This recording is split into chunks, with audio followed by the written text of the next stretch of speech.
day everyone, I'm Ampado John Arnold and today I will discuss to you about indigenous art and materials. First is indigenous art. In the indigenous art we have six parts: cloth weaving, basket weaving, jewelry making, wood carving, and tattoos. So first is cloth weaving. Cloth weaving originated in pre-colonial times, practiced by Cordillera tribal groups. In cloth weaving, we have two parts.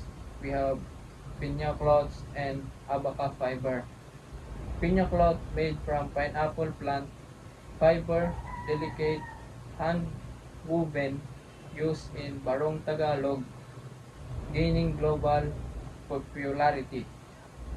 Next is abaca fiber, from endemic abaca plants used for fabrics, ropes, especially papers and handcrafts, bags, furnitures, carpets, and clothing. The second is basket weaving. Basket weaving is primarily used by Cordilleras for storage, carrying food, hunting, and fishing. Made from bamboo, design size depends on intended use, fish traps, crop storage. Next is jewelry making. Existed since the early 16th century. Skills adopted from Asian neighbors. A home-based livelihood. Government support helped the Philippines become a top global producer. Fourth is pottery. Pots have varied size, shape, and geometric design with nature motif. Become more functional over time. Palayok for cooking, banga, tapayan for storing liquids, kalan clay stove. Buray pottery is Ilocosur remains a living tradition. Fifth is wood carving, a prominent Filipino art form. Popular carvings include Antitos, nature gods, Saint Christ, and Blessed Mother statues. Evolved in shape, size, and material use.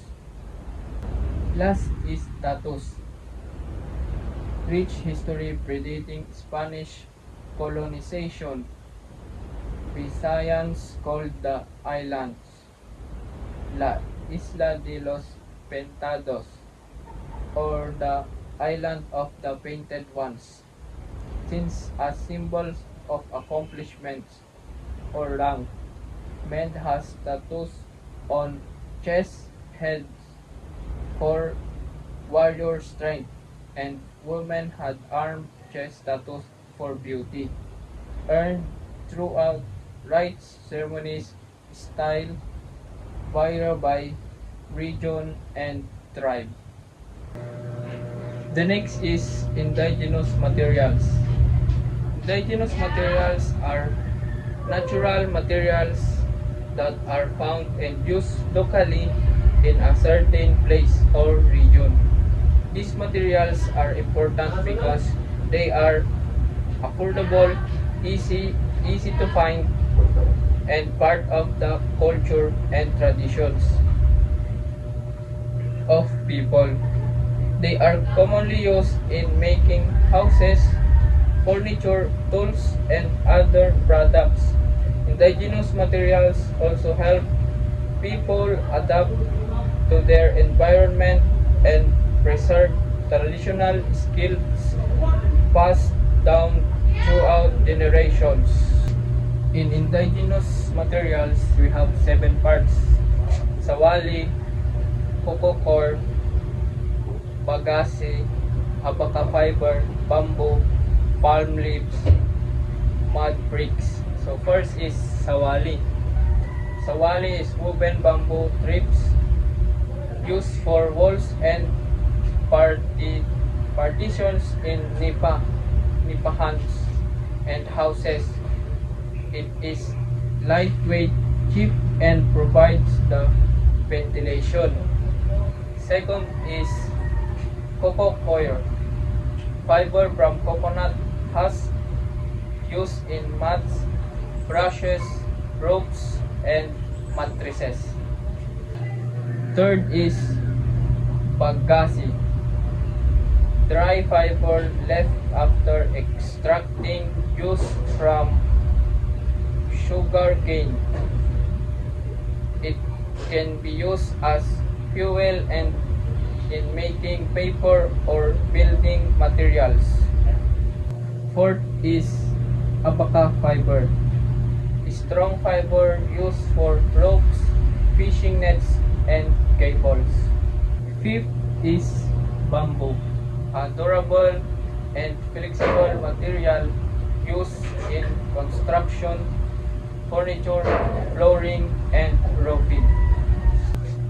Six is palm leaves, used for roof, thatching, baskets, huts, and fences. Seven is mud bricks, bricks made from mud, sand, and straw that are dried under the sun and used for building houses. Good morning, ma'am. I'm Juliet May Mante, wood carving and bamboo craft. Ang wood carving o bamboo craft sikat kaayo siya sa Baguio City sugod patong 1970s. Ang wood carving na impluwensyahan sa kultura sa mga Ifugao, labi na sa ila bulol nga kahoy nga ribulto nga gituuhan nga nagbantay sa humayan ug nagdaya og maayong ani. Daghay turista ang ganahan mopalit niini tungod sa kaanyag ug kahulugan sa mga obra. Bamboo craft mura si jag pareha sa hinabol ug silhig na himong importante na panginabuhi sa mga pamilya didto. Silver and metal crafts. Nisikat ang silver ug metal crafts tungod sa pagmimina sa Cordillera sa unang mga tuig sa 90s. Naay mga workshop na nagtudlo sa mga batan-on ug usaon paghimo og alahas og metal crafts. Nahimo ni na popular kay nakatabang kini sa ilang pag-eskwela ug panginabuhi. Sa paglabay sa panahon, mas nahimong detalyado ug artistiko ang ilang mga design. Ang ikatuyo is ang traditional tattoo. Ang traditional tattoo isa sa pinakakaraan na arte sa Cordillera. Ang labing nailhan nga tattoo artist mao si Apo Wang-od. Nagitawag sab na Last Ma'am Babatok. Importante ni kay nagreserba sa tradisyon, nagpakita sa pagkaila sa tribo ug naghatag og respeto sa mga katiguyangan. Ang last is ang visual art. Ang Baguio nailhan sab isip sentro sa visual art. Daghay artist na na-inspire sa tignaw na klema o matahom na kinaiyahan sa syudad. Tungod niini, daghang painter, musikero o performers ang naghuya o naghimo og art didto. So good sa 1970s, Hamok Art Festival og exhibits ang gihimo sa Baguio nga nakatabang sa pagsikat sa Cordillera art sa Pilipinas ug sa iban na nasod. And that's all, everyone. Thank you. Good morning, ma'am. I'm Emerito Arances from TOJOY. So this is the topic: archaeological and historical evidence. Archaeological findings show active trade between the Philippines, India, Vietnam, and China, with Hindu-influenced artifacts discovered. The 1989 Laguna copper plate inscription dated to the late 9th century CE is the earliest known writing document in the country, revealing cultural and economic links to the eight kingdoms. Ling-ling-o. This omega-shaped ornament amulet is linked to various indigenous cultures originating from the Middle Age, first popularized by its Udibir. It was long due to be made outside the archipelago, but excavations in the Batanes uncovered a workshop proving it was locally manufactured up to the 2,500 years ago. Next is architecture. Philippines architecture is diverse, shaped by the traditions, history, and external influence. It was ranged from the traditional styles like Bahay Kubo to fortified structure, colonial buildings, and theories such as the Banawi Rice Terrace. Filipino Baroque is a distinctive style adapted to the country's earthquake from environment. Weaving is a traditional craft using fibers from the abaca, pineapple, cotton, and bark cloth. Pre-colonial weavers made textiles, clothing, rugs, baskets, and bedding.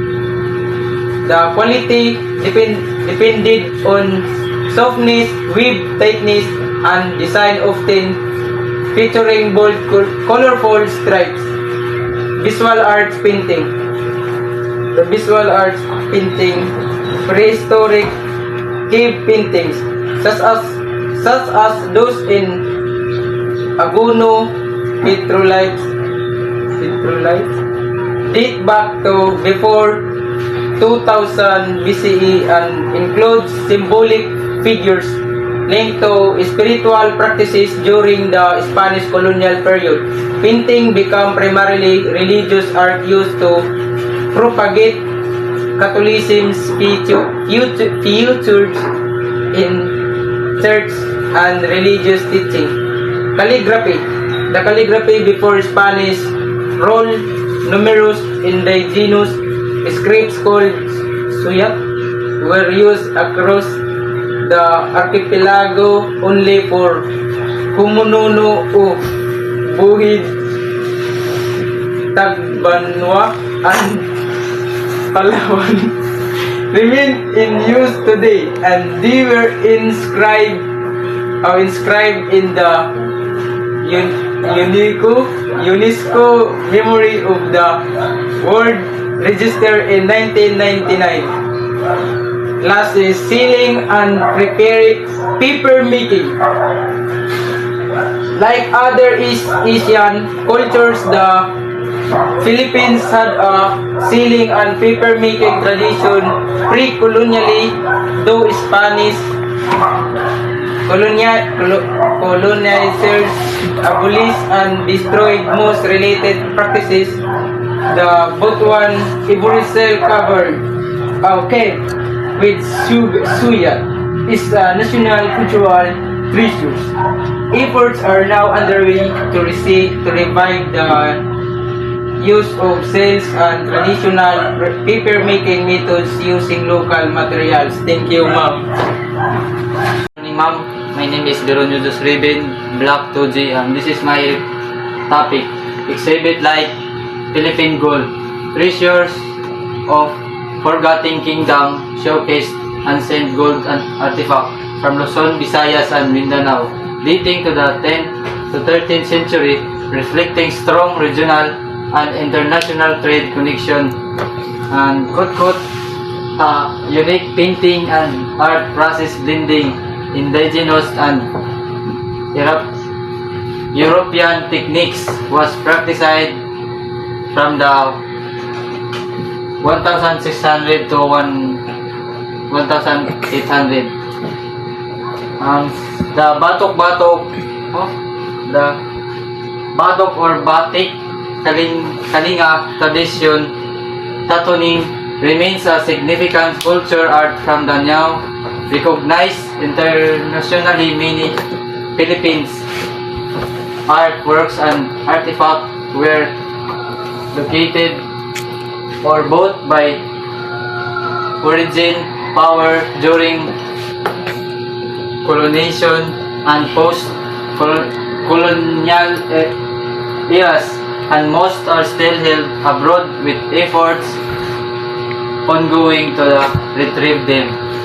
And next is notable Filipino artists. Sa notable Filipino artist is the prominent historical artists include Juan Luna, Fernando Amorsolo, and Leo Hidalgo. Contemporary artists feature Benedicto Cabrera, Elito Aria, and others, with their works displayed in a museum across the country, including the Ayula Museum. Sa Islamic art in the Philippines. Established since the 17th century, Islamic art emphasized beauty and respect for Islamic teaching, and characterized by floral plants and geometric design, and uses calligraphy, pointing, and architecture. Sa tinalag wearing, a skirt cloth woven by the Tibuli people of Mindanao, made from the abaca fibers using traditional methods, enthralling design weaving, hand weaving. Good morning, ma'am. My name is Ronnie Marisobal, and now we will discuss the different form of Philippine art and culture, including sculpture, performing art, martial art, pottery, and culinary art. The sculpture section explains traditional Filipino sculpture, such as the bulol of the Ifugao people, which symbolize protection, abundance, and assistor worship. It also discussed the Simarok, a colorful bird, symbol form of Maranao culture that represent good fortune, and the Burak, a mythical witch creature influenced by Islamic tradition. And now the performing art section focus on Filipino dance from different region. Cordillera dance like Banga and Salidsik show daily life and courtship tradition, while tribal dance tell story and celebrate culture. The Tinikling is highlighted as the national dance of the Philippines, using bamboo pole and rhythmic movement.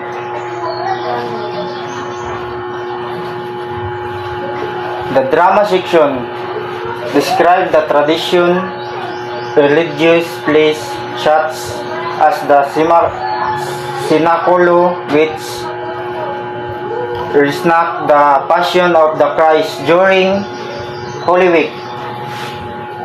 Martial arts discuss Arnis or Eskrima, the national martial arts of the Philippines, which use stick, blade, and hand combat techniques. The pottery section explains the long story of pottery making in the Philippines, including the use clay for jar, plates, cup, and burial container, decorated with the anthropomorphic design. The culinary art section describes Filipino cuisine as blend of indigenous, Asian, Spanish, and American influence. Popular dishes method mentioned include lechon, adobo, kari-kari, sinigang, pansit, and lumpia. And also mention indigenous art form that use natural materials like plants, coffee, and onion extract for the creating artworks.